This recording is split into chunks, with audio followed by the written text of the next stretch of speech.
The Bucs get the win against the Titans, but that's not what matters the most. That and more on today's episode of Locked On Bucs.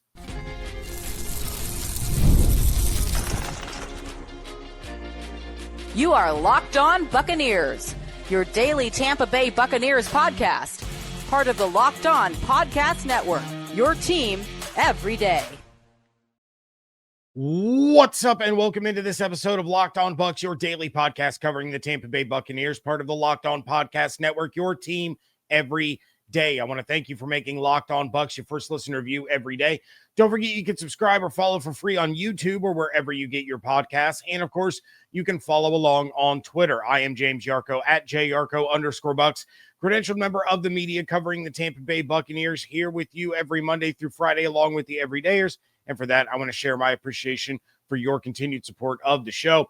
One of the ways you can support the show is become a Locked On Bucs insider. You're going to get news, rumors, updates, general thoughts, one-on-one conversations with me via text message. Go to joinsubtext.com/LockedOnBucs or click the link in the show notes to become an insider today. Going to talk about who stepped up the most and who disappointed coming up in a little bit, but we're going to start here with the biggest takeaways from the Bucs' 29-7 win over the Titans in their first preseason action. We have to start with the injuries because that wasn't great. And so that means that we are going to talk about Rachaad White leaving the game during the second drive with a groin injury that he appeared to get during a 12-yard run there in the first quarter. He carried the ball on the next play, but then limped off the field after a short gain and was quickly ruled out. I definitely do not love this. And, he's probably going to be out for, quite a bit, depending on the severity. Now, groin injuries tend to take around 2 to 3 weeks if it's minor, up to 6 weeks if it's moderate. A severe strain can take up to 6 months. I don't think we're in that arena. My guess is it is going to be the 2 to 3 week variety, which will take him through most of training camp before he's able to return. And then you also had wide receiver Dennis Houston leave the game with a groin injury. So while you don't want to minimize someone's injury, obviously the injury to Dennis Houston isn't as crucial for the Buccaneers as Rachaad's. Now, luckily, the Bucs have Sean Tucker. If this bleeds into the regular season, we're going to talk more about him in a little bit, but that's kind of the bad news coming out of this game. Now, the biggest takeaways from this one, I'm going to start with, while they didn't get a lot of playing time, Emeka Egbuka and Jalen McMillan both looked great. J-Mac had one catch on one target for 25 yards. Egbuka had one catch on two targets for 22 yards. He nearly pulled off an absolutely incredible one-handed catch that would have been a touchdown. And he was kind of beating himself up. For those that didn't see it, the cameras caught him walking to the sideline. He was beating himself up a little bit for not bringing in that pass. It would have been an incredibly difficult catch to make, but I am excited to see more of both of them. And then also in my initial viewing, I liked what I saw from Charlie Heck. He seemed comfortable to be able to hold his own there at left tackle for the two drives that he was in. I'm going to go back and rewatch, but I thought overall he did fine.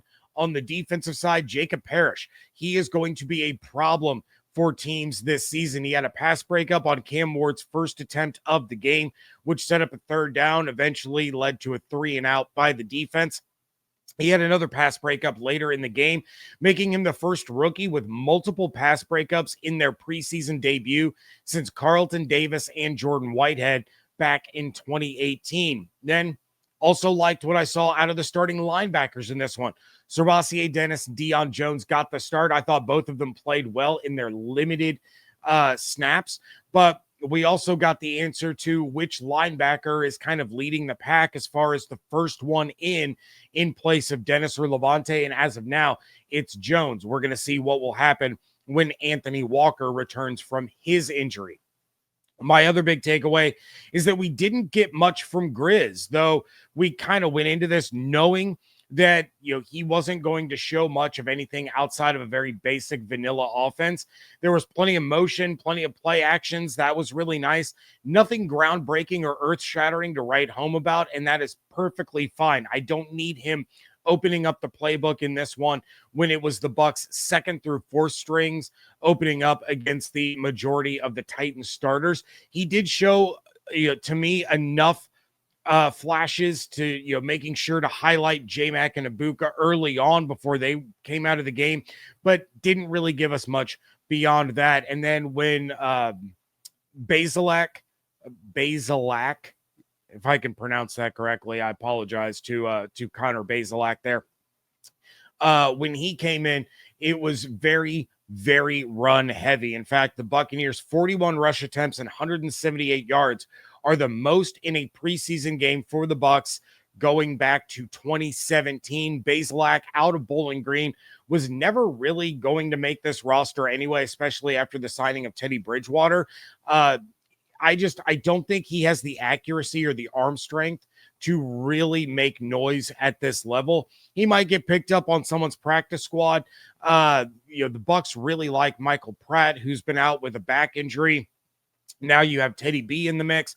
So while it's great for Bazelak to get this experience, I wasn't expecting much out of him to begin with. With that said, he went 6 of 9, had 48 yards, no touchdowns, but didn't turn the ball over.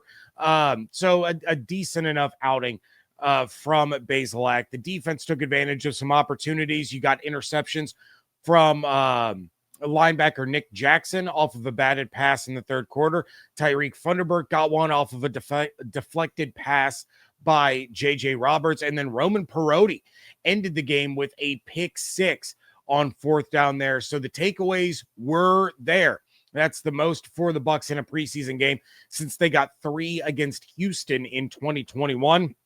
They also had 8 passes defensed, which was their most since 2018 against the Dolphins in a preseason game. With that said, J.J. Roberts also dropped an interception, as did Josh Hayes. Now, the Hayes interception gave the Titans new life, and they scored a touchdown shortly thereafter. Now, Hayes' job, in my opinion, is far from safe. You have McCollum, Dean, Morris, and Parrish, and then there's competition. Bryce Hall is certainly a front runner. Tyreek Funderburk has been getting better. They signed Kendall Vildor in the offseason. Roman Perotti's been making plays. So when you have the opportunity to make a play like that one at a position that has serious competition, if you're Josh Hayes, you absolutely have to be able to do that.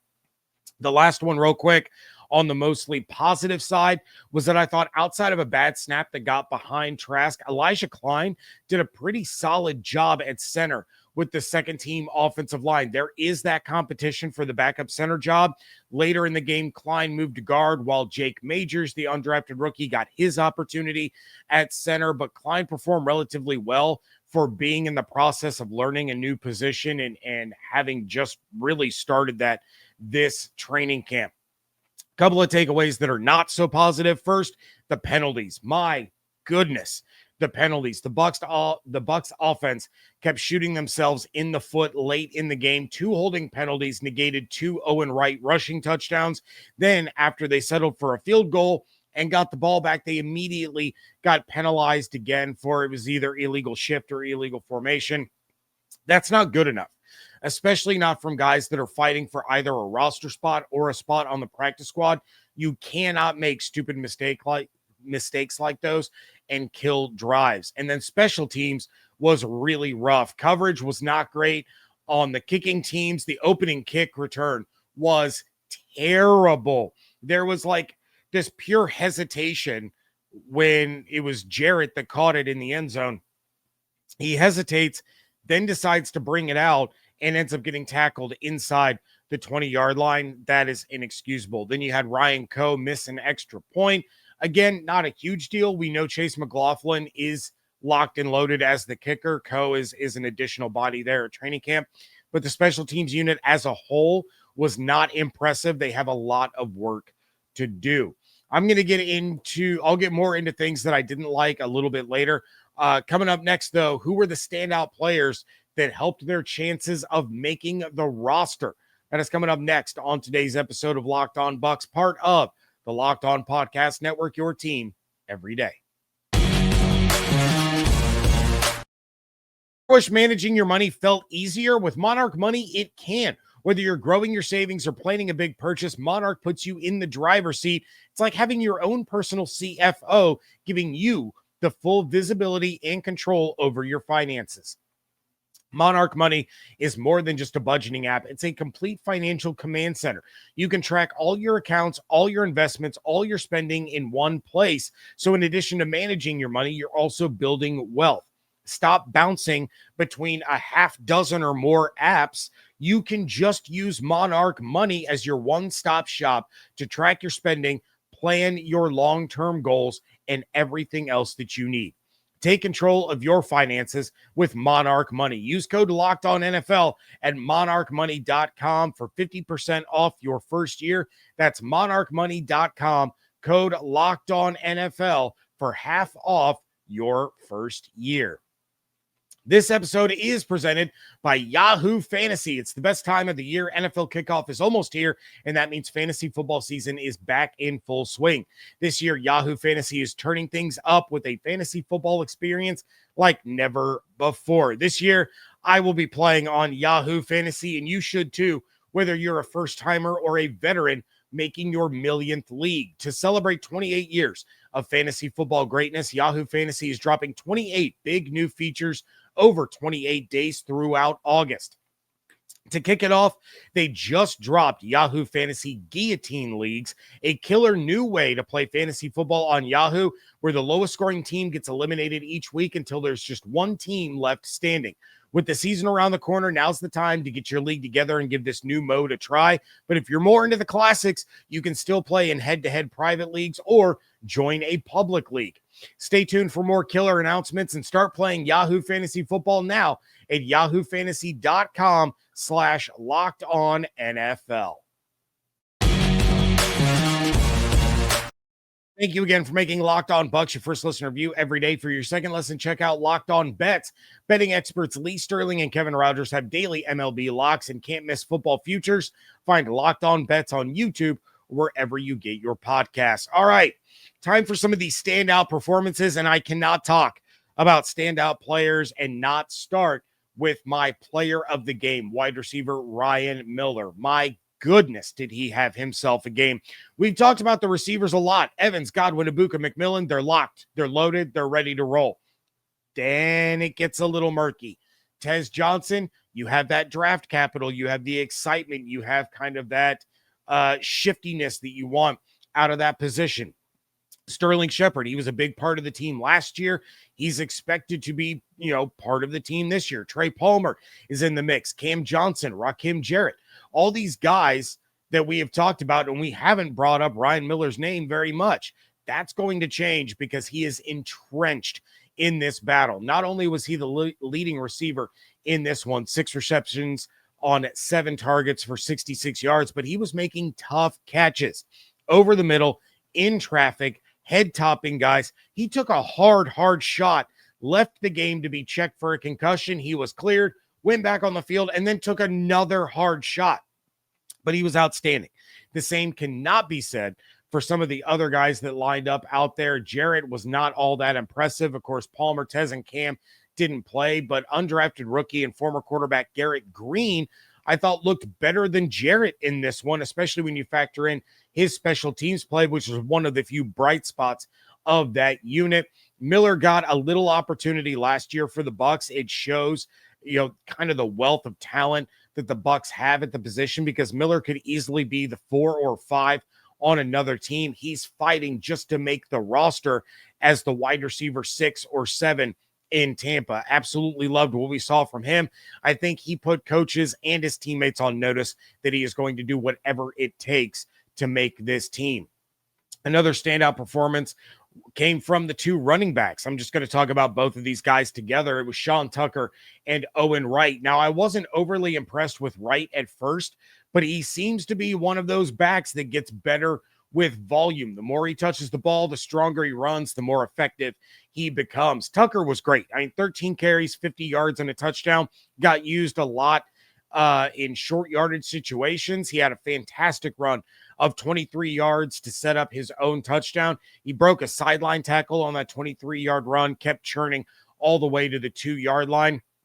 I was talking with a couple of the insiders during the game, that Tucker would get a heck of a lot more opportunity on another team than he probably will with Tampa this year, because he does have the talent.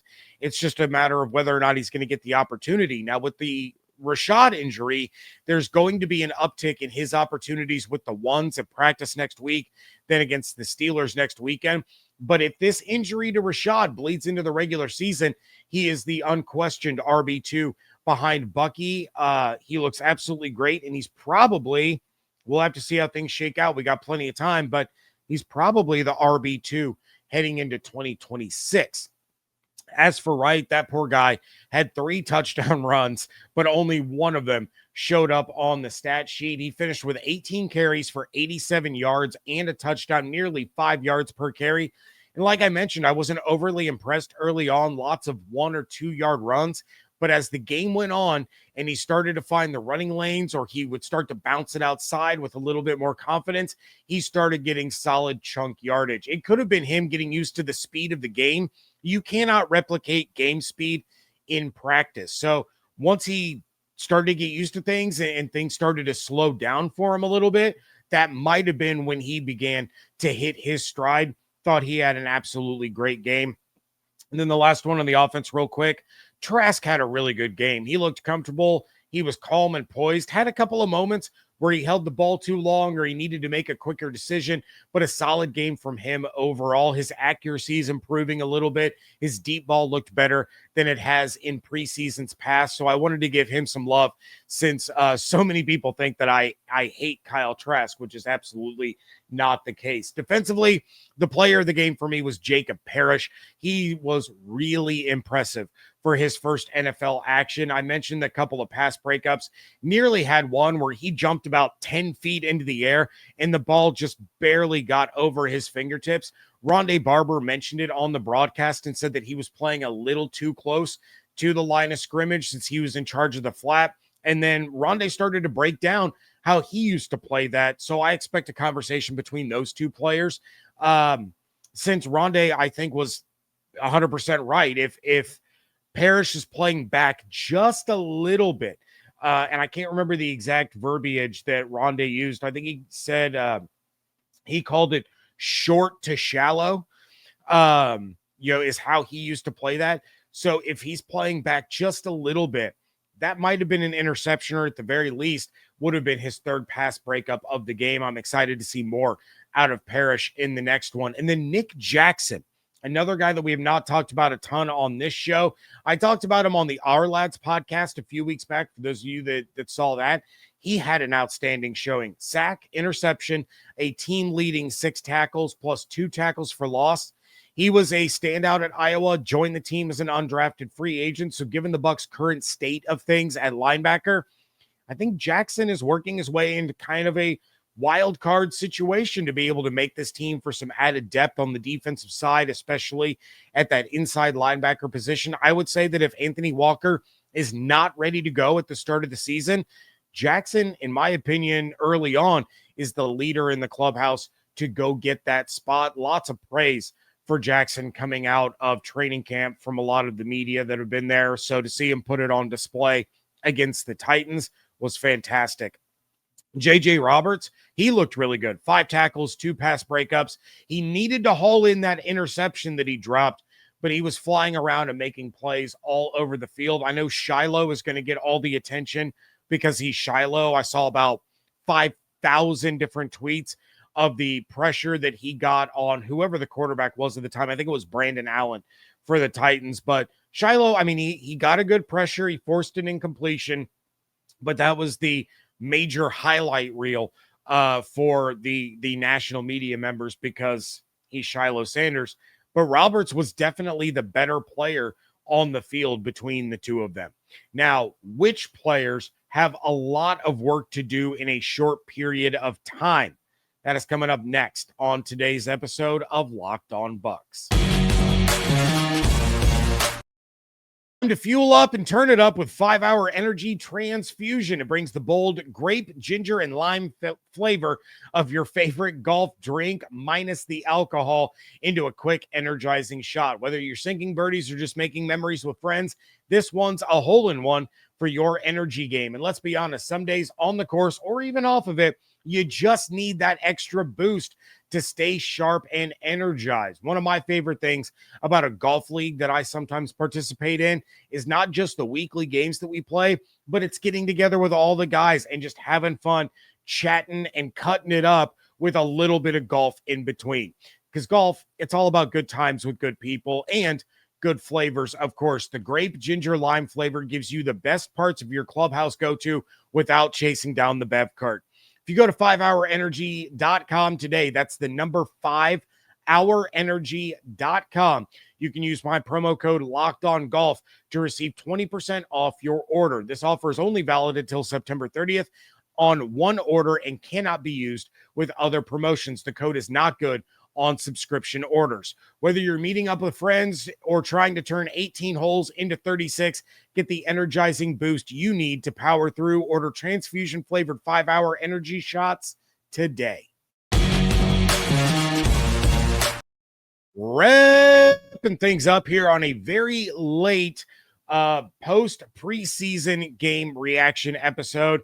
And it's time to talk about some of the guys that did not stand out for the right reasons. Some guys that I'm a little disappointed in and really need to see them step up over the course of the next couple of weeks. And I'm going to start this time on the defensive side of the ball. I was talking to one of the listeners after the first half. He brought up this player, and I slightly disagreed with him at the time. I was like, you know what? He's playing okay. Not great, but I think he's okay. But my concern is growing, and I'm talking about Chris Braswell. He did not have a great game. He went back out for the second half against the Titans backups and third stringers, and he still was not getting the pressures or winning his battles. And these are battles that he should win easily. That is concerning to me. It is his second year. I have talked a lot about how he needs to take a big step forward, especially with David Walker out for the season. And he just doesn't seem to be any different than he was last year. That absolutely cannot happen. The Bucs cannot succeed with a three-man primary pass rush of Yaya, Reddick, and Anthony Nelson. Now, Marquise Watts looked decent. He got some pressures. Warren Peoples, he got a sack late in the game.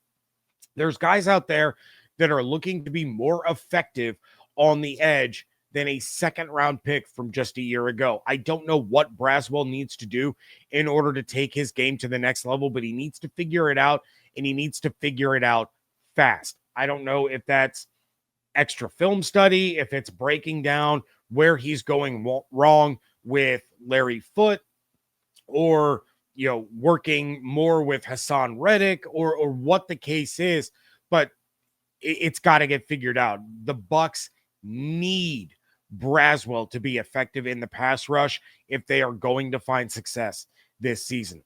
The other guy that kind of stood out to me on defense was Kindle Vildor. Didn't have a great showing in this one. He got beat a couple of times in man coverage, gave up some first downs. I talked about it earlier in the show. This is going to be one of the toughest competitions on the team. So any and all mistakes are going to be magnified through that lens. If you're getting beat by third string receivers, you're not going to be trusted facing receivers 1 through 4 in a regular season game. So you cannot afford to get beat in those third down situations by guys that are bubble players, practice squad guys. You have to be able to step up and show that you can get the job done. Now, Vildor was always more of a special teams guy anyway, but at this point, the guys that are competing for those final 1 or 2 spots, they're all special teams guys. So you have to get it done convincingly on the defensive side of the ball in order to make this roster. You can't just rely on being a special teams ace when the Bucs went through a horrific situation in the secondary last year with all the injuries. They have to know that they can trust you to put you out on the field when you're going up against 1s and 2s, not 8s or 9s. Offensively, was not thrilled with Jacob Parrish. Now, to be fair to Harris, he's been on the team for like a week.